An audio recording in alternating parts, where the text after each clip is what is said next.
In this video, we will look at how to multiply two vectors. So far, we have looked at how to add vectors, how to subtract vectors, and also how to scale vectors, that is, stretch them or compress them by multiplying them by a simple number. That particular process of scaling a vector is called the scalar multiplication.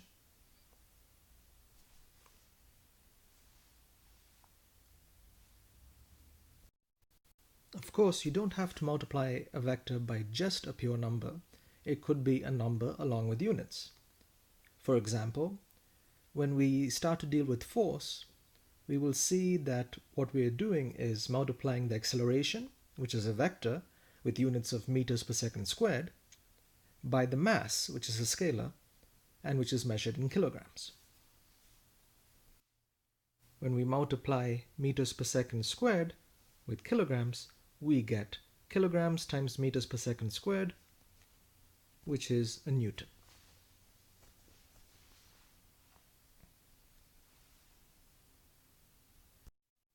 The equation describing this is F is equal to ma.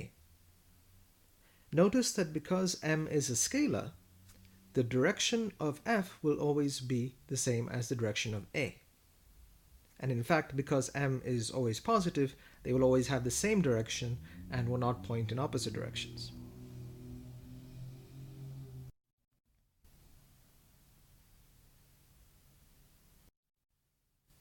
This is an example of scalar multiplication. We are scaling the vector a by the mass m to get another vector f. However, besides multiplying a vector by a scalar, you can also multiply two vectors. And there are two ways to do this. The first is called the dot product. Here we multiply two vectors to get a scalar.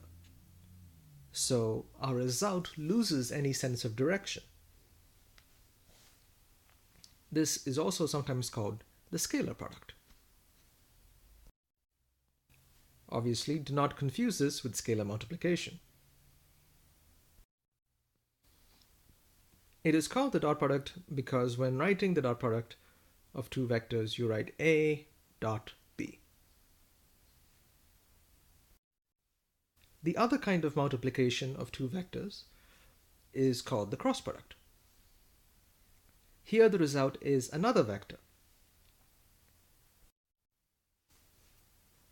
The symbol is naturally a little times symbol over there, a little cross, and so we write a cross b like this.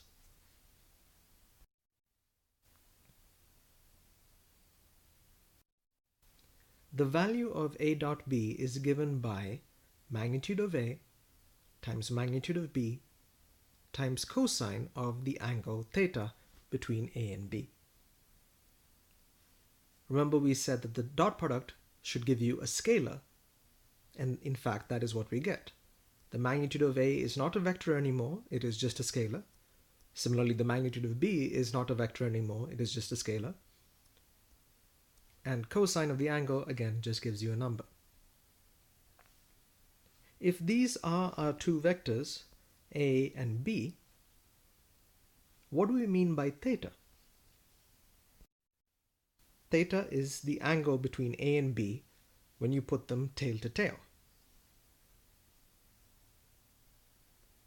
So remember, when trying to find the angle between two vectors, you do not put them head to tail or tail to head, you put them tail to tail, so they share a common tail, and you look at the angle between them. This is the angle theta between a and b. It turns out that for the dot product, it doesn't matter whether you measure the angle being from b to a or a to b. It will give you the same result either way. But supposing you are given two vectors and they are not tail to tail, say these two vectors c and d. Well, your first option is to simply shift d so that it is tail to tail with c.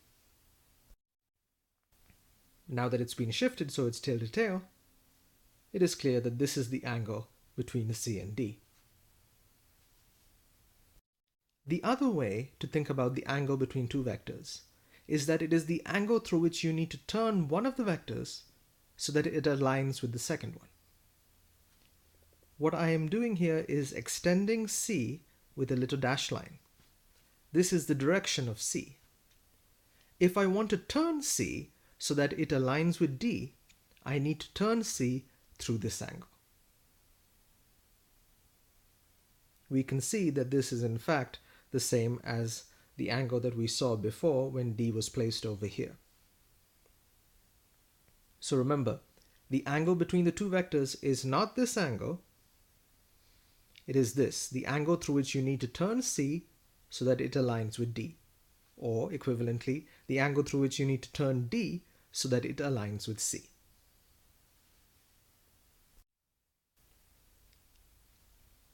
Notice that in the formula for the dot product, magnitude of A is always a positive number or 0. Similarly, the magnitude of B is always positive or 0. But the cosine of the angle can be positive, negative, or 0. In this situation, when the angle between the two vectors is less than 90 degrees, the dot product is positive. The sign of the dot product tells you whether the two vectors point in roughly the same direction, in roughly opposite directions, or are perpendicular to each other.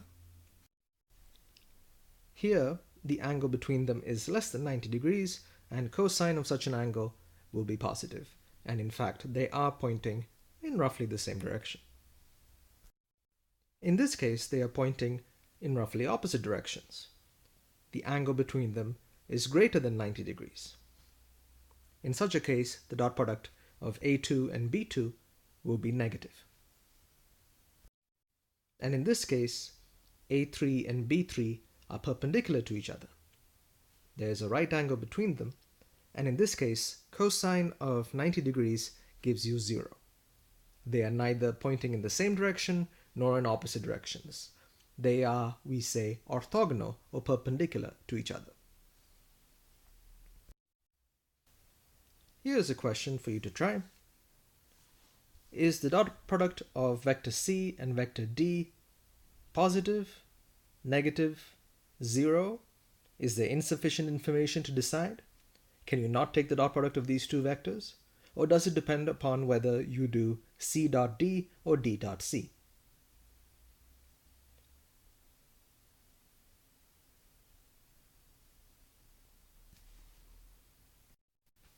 Pause the video and take another moment to think of the answer. We will now discuss the answer. We create a duplicate of vector C and then move it so that it is tail-to-tail with vector D. We can now see that the angle between C and D is greater than 90 degrees. And so, even though both vectors point to the right, since one points up and the other points down, they are pointing in roughly opposite directions. And so the dot product between them will be negative. To reiterate, since the angle between them is greater than 90 degrees, the cosine of such an angle which is greater than 90 degrees will be negative. And so the dot product is negative. Here is another question. This is a fairly straightforward one. What is the magnitude of the I hat vector? Again, pause the video and take a moment to think of the answer.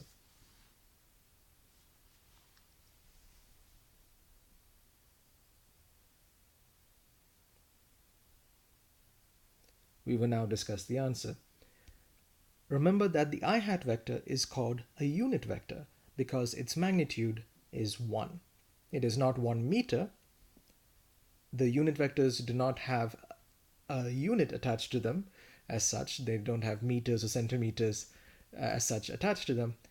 The unit there refers to the number 1, unity. And so the magnitude of I hat is simply 1.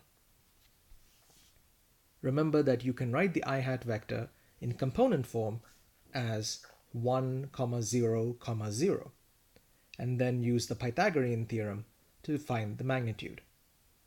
Doing so, you would get 1 squared plus 0 squared plus 0 squared, which is 1, and the square root of that is 1.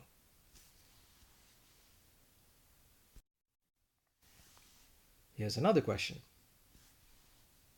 We have learned how to take the dot product of two vectors. If I give you some random vector q, what is the result when I do q dot q? Again, pause the video and take a few moments to try and figure out the answer by yourself.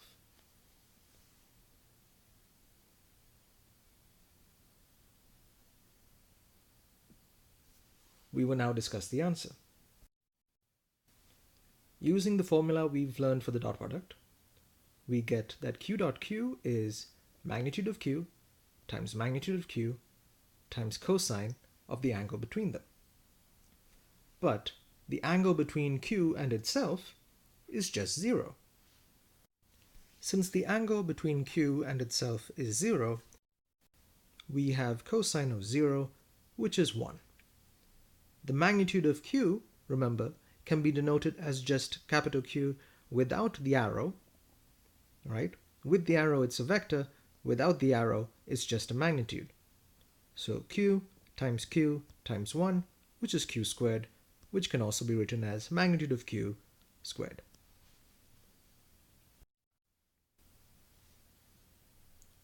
From the previous question, we have seen that for any vector q, q dot q gives you the magnitude of q squared. Thus, I dot I will give you magnitude of I squared, which is 1 squared, which is just 1. What is the value of I dot k?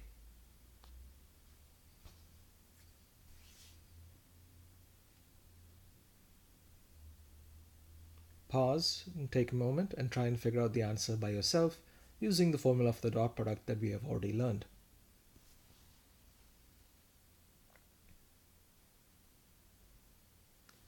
We will now discuss the answer.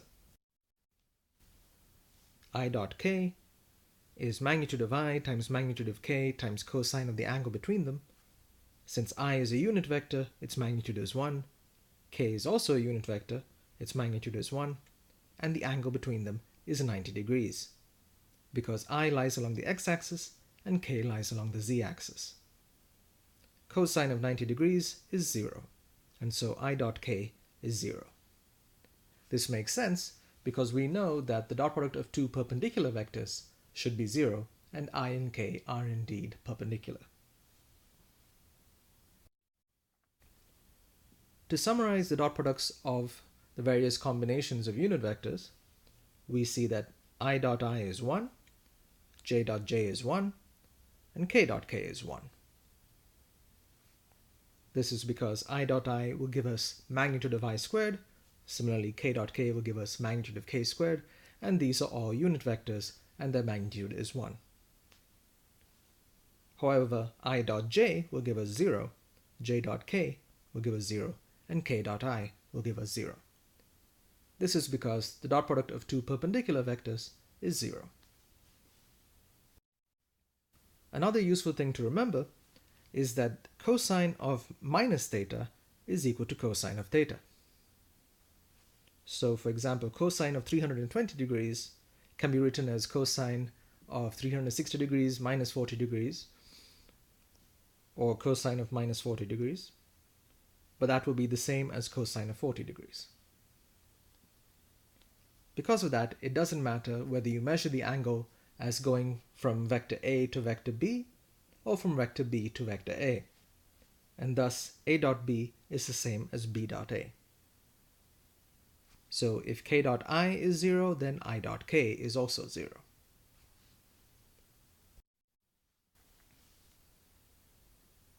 Let us try another way of calculating the dot product. Let us consider vector c, which is 7i hat minus 2j hat, and vector d, which is minus 3i hat minus 6j hat, and we will calculate c dot d.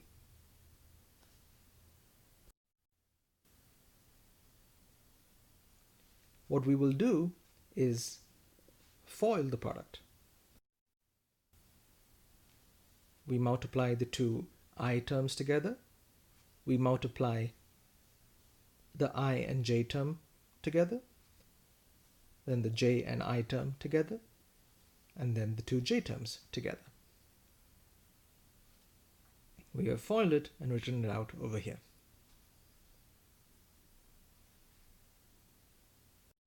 However, I.I is 1, I.j is 0, j.I is 0, and j.j is 1.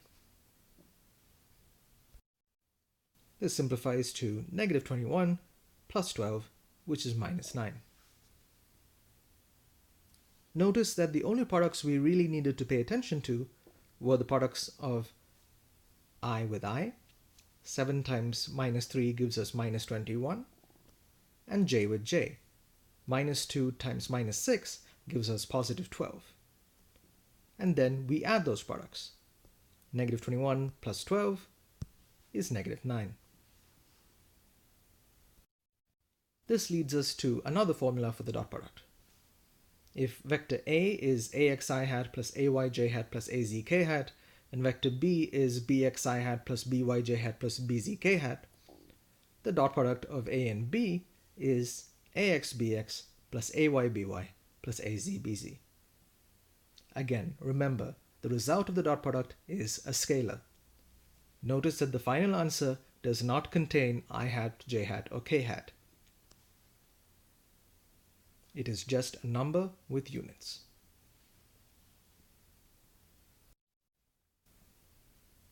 To summarize, these are two different ways of calculating the dot product. If you know the magnitudes of the two vectors and the angle between them, it is easier to use this formula. If you are given the two vectors in component form, it is easier to use this formula.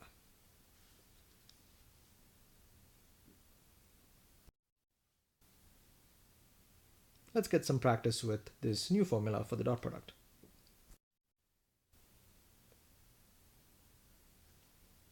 Try and find the result of 3a dot b, where a is given by this vector and b by this vector.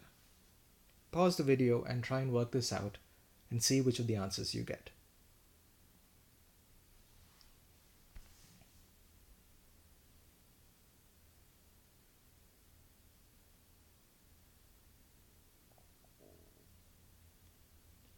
We will now discuss the answer. Before we look at the actual solution, we notice that one of the possible answers can be eliminated straight away. Option B here is not a scalar. It is a vector, but we know that the result of the dot product should be a scalar. So option B can be eliminated right away.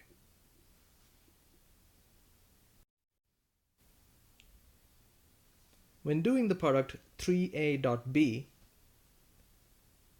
you can either do a dot b and then multiply by 3, or you can calculate 3a and then take the dot product with b.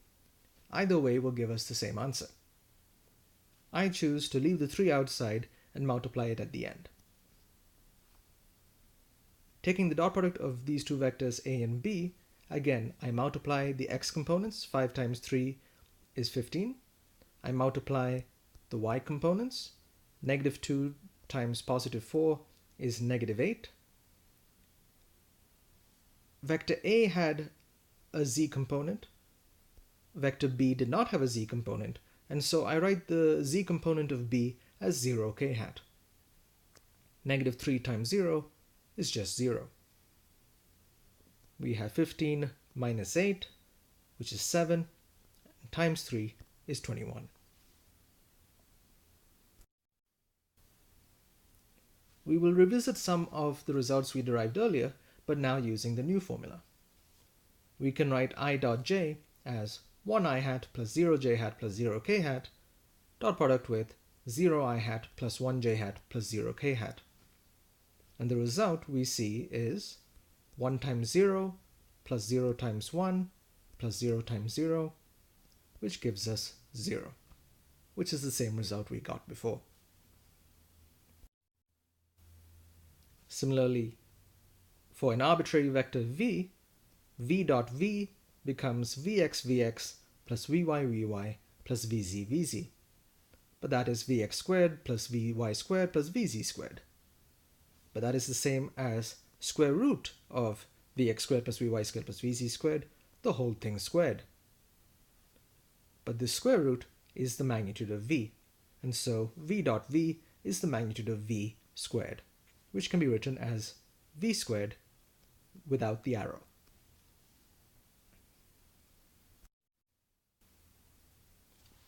Now that we have two formulas to determine the dot product, we can use this to find the angle between two vectors. Remember that a dot b can be expressed in two different ways. One is magnitude of a times magnitude of b times cosine of the angle between them, and the other is axbx plus ayby plus azbz. Since we want to find the angle, we set this side equal to this side and solve for cosine theta. So first we set this equal to this and solve for cosine theta, so that gives us cosine theta is equal to a dot b divided by magnitude of a, magnitude of b. Now using the other formula for a dot b, we have cosine theta is equal to axbx plus ayby plus azbz divided by magnitude of a times magnitude of b.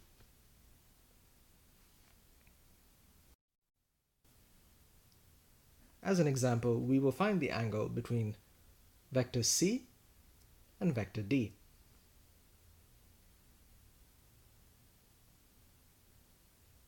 The solution is pretty straightforward, so I won't go over it line by line. Remember to use the forums if you have any questions.